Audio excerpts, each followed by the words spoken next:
Okay, I'm going to start with problem 5.4, but I labeled this 5.3 because I wanted to make sure you watch this before you try 5.3. But 5.4 just has some finishing details on it, but the two problems are almost identical. The process is an air standard problem rather than a cold air standard problem. Problem 5.2 and 5.4 deal with a more realistic engine where there's actually a pumping cycle. So we have to deal with that part of the problem. But the basic air standard problem varies in the first and the third process. So I want to just discuss those in general, and then we'll look at some of the details of the problem. So it's the same cycle we've been dealing with. So it's the Otto cycle. But this time it's air standard, which means it's variable specific heats.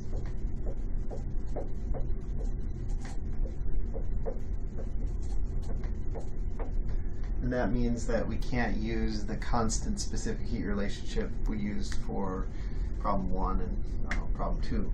So the relationship that we're going to use for an isentropic process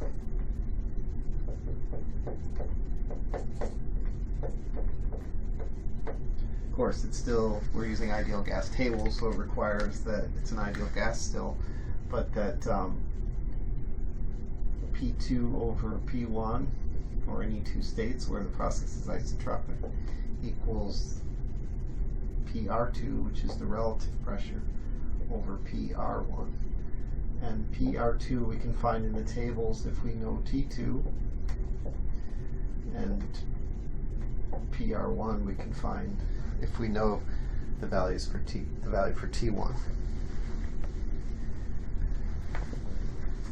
And there's one other relationship, that V2 over V1 equals VR2, which is a function of T2, over VR1, which is a function of T1. Again, we get those values from the tables.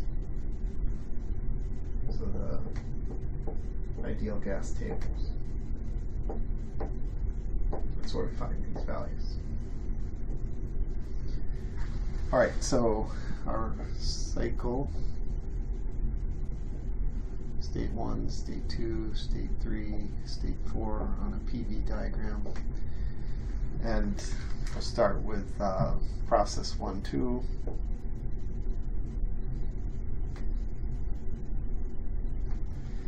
And what we're after is T2 and P2. So let's start with that we know the compression ratio, which is V1 over V2. And maybe we know T1 and P1. So those things we know. We probably also know RP is P3 over P2, just like the other problems.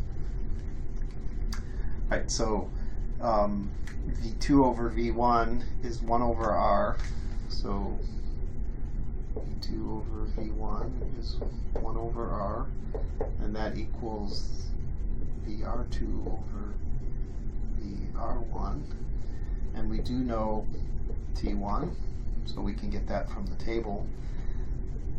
We can solve for VR2, and then from that value get T2 from the tables. So first thing we're going to do is look up VR1, but let's write this as VR2, which is a function of T2, equals VR1, which is a function of T1 over R. So for an example, since I can't put the tables here on the screen, but actually I could put them on the monitor. So let's use T1 equals 300, and then I see here temperature 300, and then as I look across the tables, there's enthalpy, specific internal energy, the temperature part of entropy, S naught, then PR, the relative pressure, and VR, the relative specific volume, and there's a little delta S equals 0. So these two columns can only be used for an isentropic process. So from 1 to 2 is an isentropic process. So I'm going to look for VR1, which would be 621.2.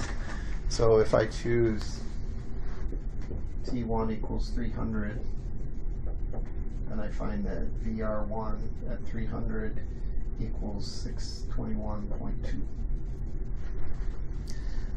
Then since R equals 10, I divide VR1 by my compression ratio, which is 10. If I divide this by 10, I get 62.12. And if I look for that VR in the tables, the values are going down, and I see that almost exactly here I get 62.13, which I'm going to just use that value since it's very, very close. And it will be almost exactly 730 degrees. Of course, I can interpolate. So I've got VR2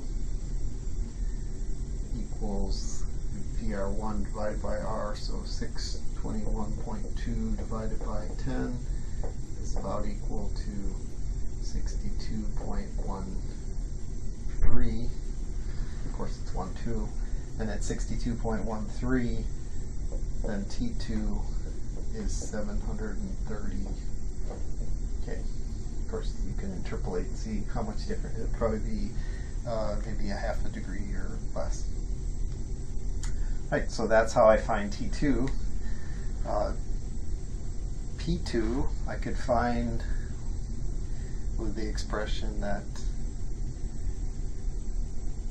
P2 V2 over P1 V1 equals RT2 over RT1. The R's cancel. I know T2 and T1. V2 and V1, if I multiply both sides of the equation by V1 over V2, then this goes away, and this is R, and so that I get P2 equals P1 times R T2 over T1. So if P1 was 100 kPa, then I would have 100 kPa. My R is 10, compression ratio is 10, and then 730 K is my T2 over 300 K, and I get a value for P2. T3 would be found, and P3 would be found the same way as for the cold air standard. So P3 simply equals RP times P2, and T3 equals RP times T2. And you'll notice if you go back and look at how those were derived, they're just using the same expression, but between states 2 and 3, that there's nothing in that relationship that dictated whether we were constant specific heats or not. So same result for that. P4 and T4 we're going to find in the same way as 1 and 2. We're going to use this relationship that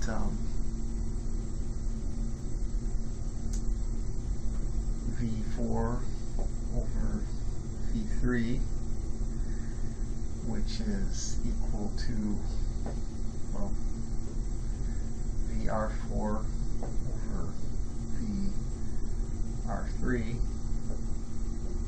as a function of T4 and T3. And if you notice from the diagram above, V4 is the same as V1, V3 is the same as V2, so this is equal to R. So I can solve, I know T3 now, so I get VR4, this is a function of T4 in the tables, equals VR3, which I can look up at T3, and then if I divide that by, actually multiply that times R, I get VR4. So just take VR3, multiply both sides of the equation, by that I get R VR3. So I can look up T3, which I didn't calculate. I guess I didn't define an RP in my example. So somewhere I gave the value for R, I guess it was 10. So put that up here at the top. Let's say RP is 2. Defined R as 10. Looks like a 1, but needs to be a 2. So if RP is 2, then I get T3 equals 10 times T2, which was 730. T3 equals 7,200. Okay, well, that would be high. Okay, RP is 2, and I get 1460. It's a little better.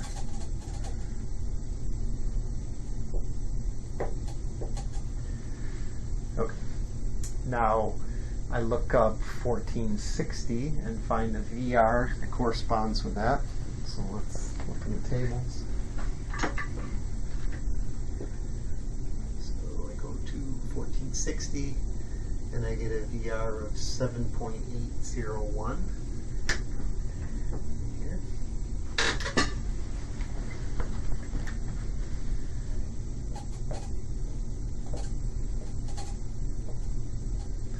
And then I multiply by R, which is 10.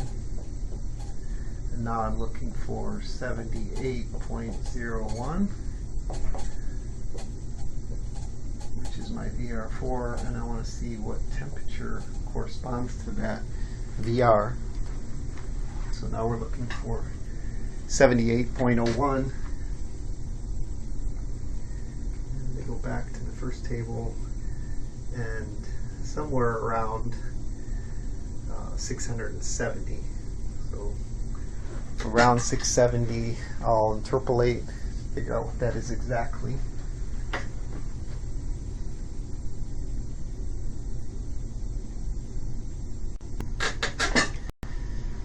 And when I do that, I get T4 equals 671.9 K. So now I have T1, T2, T3, T4, P1 I had to start with, P2, P3, and again I can use the ideal gas relationship, same way I did here, to find P4. So I'm going to skip that step, but it's P4 V4 over P3 T3, or you can even use P4 V4 over P1 V1 equals RT4 over RT1. You can do that either way with states 3 and 4 or 4 and 1, and to get the pressure in state 4. Alright, next step though is to find the efficiency. So let me save this, erase it, and I'll be right back. So these are the two ways I could find P4, either related to state 3 or related to state 1, and I get end up getting the same values, but slightly different ways to calculate that. Okay, the efficiency is going to be the network, so W1 to 2 plus W3 4 over Qn, which is Q23. And I can also express that as a function of the internal energy. So each of those processes, there's, as in problem 1, mCV delta T was for constant specific heats, but we can write that the work equals m delta U, the specific internal energy. So write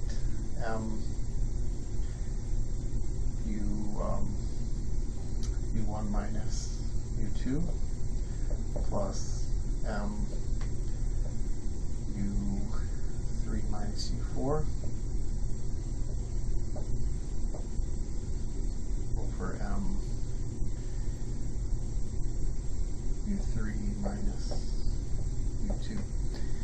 And the reason I write the 1 and 2 in that order, and 3 and 4, and then the denominator it's 3 and 2 is because it's Q minus W equals M delta U, and if Q is 0, it's negative W equals M delta U, but if W is 0, then it's positive Q equals M delta U. So rather than putting a negative value, I switch the states, the initial and final state, to deal with this negative sign here. So where do I find these internal energies from? Well, this U3 is a function of T3 in the table. U2 is a function of T2 in the table. So I believe T2 was 730.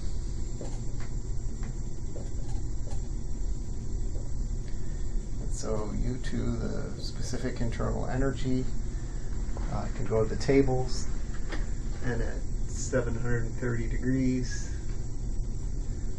the internal energy is 536.07.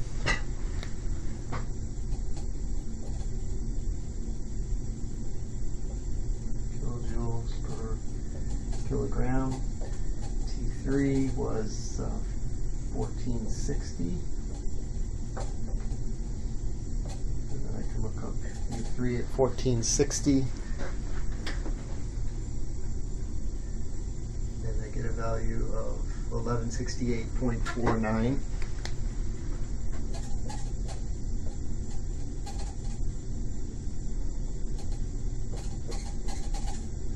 Of course, do the same thing for U1 at 300 and U4, I forget what the temperature was or if I calculated it.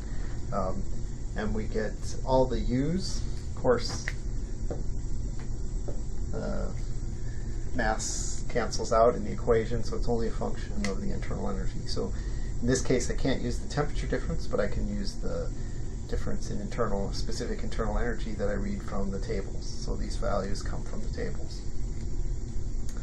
The last part is how to deal with it being a real engine, and I'm going to redraw the PV diagram. So this, basically at this point, you're done with problem 3. Problem 4 is a little bit challenging. So remember, at the beginning we have isotropic compression. We compress it, we heat it, we expand it, and we cool it. But what actually happens in our real engine is that we have two more processes. So we've got this process where we exhaust, and then where we have the intake. So we push out the oxygen, and then we bring in new oxygen. That's or push out the products of combustion, and then bring in the oxygen. So if we're going to try and model this as an internal combustion engine with a pumping cycle, then for every revolution, every 2 revolutions of the engine, one of the revolutions is for this cycle, and then one of the revolutions is for this cycle here. So if its engine has an RPM of 5,800, so it's 5,800 revolutions per minute, then that means that 2,900 every minute, 2,900 cycles for the auto cycle part of the power cycle, and then 2,900 just for the pumping cycle. So when you're doing your calculations, you only get 2,900 power strokes per minute. The other thing is, if it has multiple cylinders, then this is happening in each cylinder. So you need to deal with that. Let's go back and look at the problem.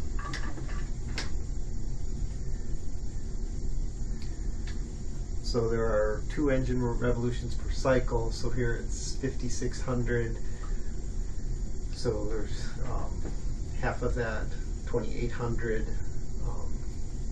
of the cycles per minute that are the Otto cycle. So whatever work we get out of each Otto cycle, then we do that 2,800 times a minute.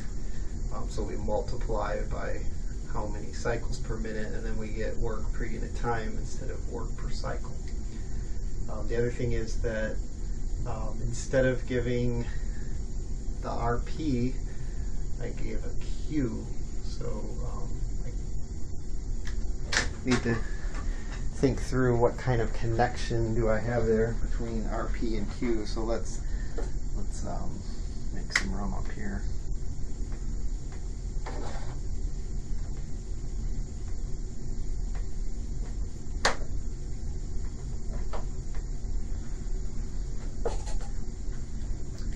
So for process 2 to 3, we said that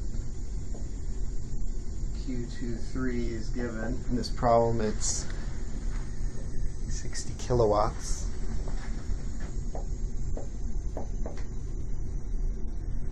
And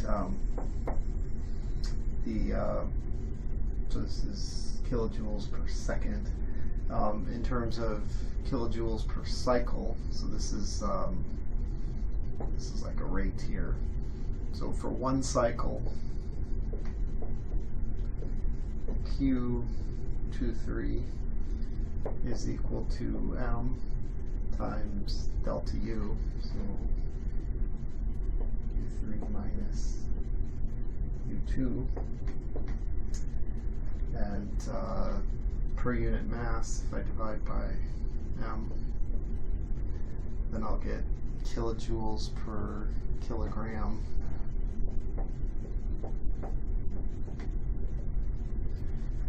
And now I've got to relate, well, how many cycles to relate these two equations. So ultimately what I'm after is how much Q that is, so I can solve, instead of finding the temperature and then finding the U3 that corresponds with that, I'm going to solve for U3, and then I'll figure out what T3 is and what RP is. So let me work that connection out between Q23 dot and Q.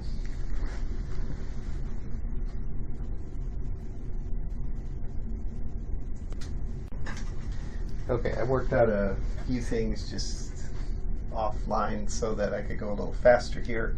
So to start with, I use the ideal gas law at state 1, PV equals MRT, to find the mass of air in the cylinder. That was actually the first step of this problem. So pressure times the volume over the gas constant. The gas constant is going to equal the universal gas constant divided by the molecular weight of air. So 8.314 divided by 28.97. And then PV over R times T, the temperature, T1. When you do that, you get a value of 2.323 times 10 to the minus 3 kilograms, which is calculated down here. Then we need to figure out how many cycles per second are happening in the part of the cycle that produces power. The other cycle is the pumping cycle, so the power cycle. There's 5,600 rotations per minute, but only half of those are the power cycles. So, and then that's per minute, so we want to know how many cycles per second. So we divide by 60, so this is rotations per minute divided by seconds per minute, and we end up with 46.6666 per second. Then we write the equation for one cycle. So Q23 for one cycle is m times U3 minus U2. And we're trying to relate that to the given power, which is the Q per unit time as this thing is running. So that's for all these cycles. So we take the total Q, which is the energy per unit time, and divide it by cycles per unit time. And then we end up multiplied by 1 kilojoule per second is the same as 1 kilowatt. And we get units of kilojoules per cycle then of so Q23, the same Q23 here is 1.2857 kilojoules per cycle. So we use this equation then to solve for U3.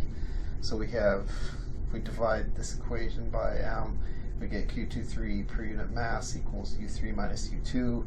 Add U2 to both sides and we get this equation here.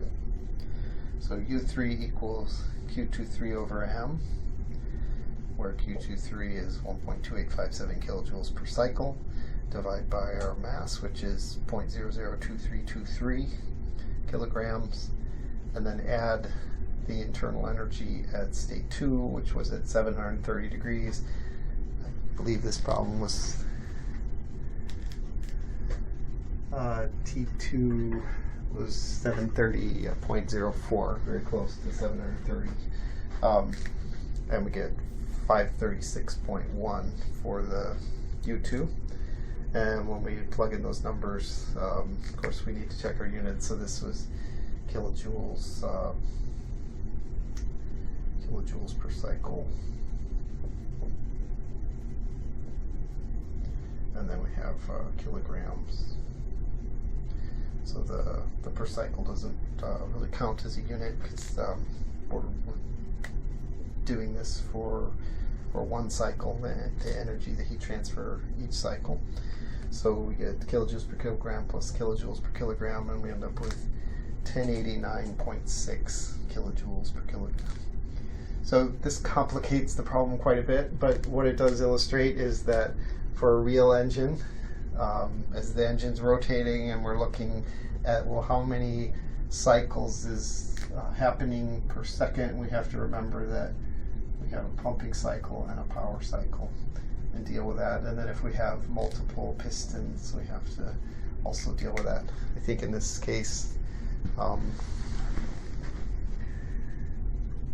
we have a 4-cylinder, 4-stroke engine. So ultimately, that's going to be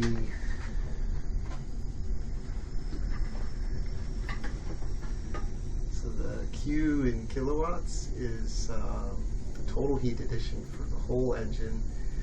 So the volume, I'm going to have to deal with the mass for the total engine rather than the mass for each cylinder. So this is the volume in one of the cylinders. So I have 4 cylinders, so I've got to have 4 times this. So you'll have to deal with the mass first. So then this is the mass for the total engine. So I'm getting the Q for all the cylinders because I'm using the mass for all the cylinders. It's a little complicated. Don't worry about it too much. I just wanted you to have a practical problem and realize that this thermo is fairly simple, but when you start to apply it to an actual situation, you have to, relate some of the details with thermo. Hope that helps you with this problem.